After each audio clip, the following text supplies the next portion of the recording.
medyo mahirap, masyadong malikot. Oy. Sarado. Oy! Ay, sarado nga! Kasi si Demon kahit ay dumating din.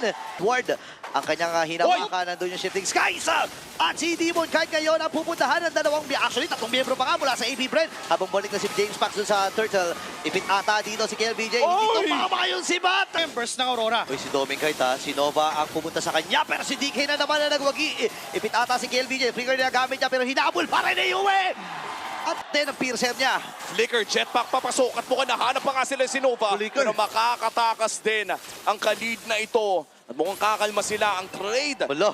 ay yung Moskov na makakapag-push sa baba. Nova trying to survive, Ay! pero wala nang makakatakas pa mula. Kataon, shifting skies. Wow! Tatlo. Okay, mapapahod naman dito si Doming kahit nagamit yung Summer Force. Sapat ata yung healing. Pero ngayon si KLBJ ang pinuntahan ng dalawang miyembro dito ng Aurora Gaming. Sky Piercer. Uwe! Kailangan mo ding sumabay doon Conceal. sa kayang punishment ng AP Brand. Conceal play though. Okay, nilabag yung Summer Force. Oh, Ipit! Ipit, ladies and gentlemen, yung dalawa. Kaya kailangan na umatras siya ako na Demon makapapapoy Kite! na pero Oh, wow. sinalubong din. Dito ni Doming Kite and Demon Kite ay nakatatlo na. Pasag din yung Torre sa may bottom. Pinagbabaril na rin dito si Nova.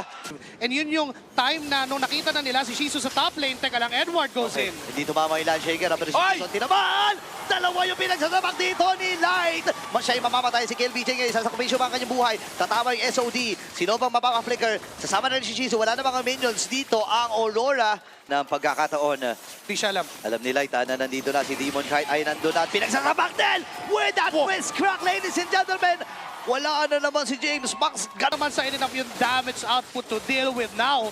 Lord is on the top lane. Oh no, 6 dito ang Aurora kasama ang 6 man of the year na Lord. Sa may itaas na bahagi, 4 ang miyembro para sa AV Bread. 12 seconds para kay James Pax. Yung kakalmahan lang nila, pa-available na rin yung flicker dito ni Light. Nagabang sila pagkakataon. Traction pulse ay nagamit. May ipid yung dalawa. Wow! Pero Manzaman Force, tumama din yung stun dito mula kay Yue. Dalawang yung Zaman Force. Endable lang isisigaw! At Aqua ay mamamatay at muling magliliwanag ang Northern Light.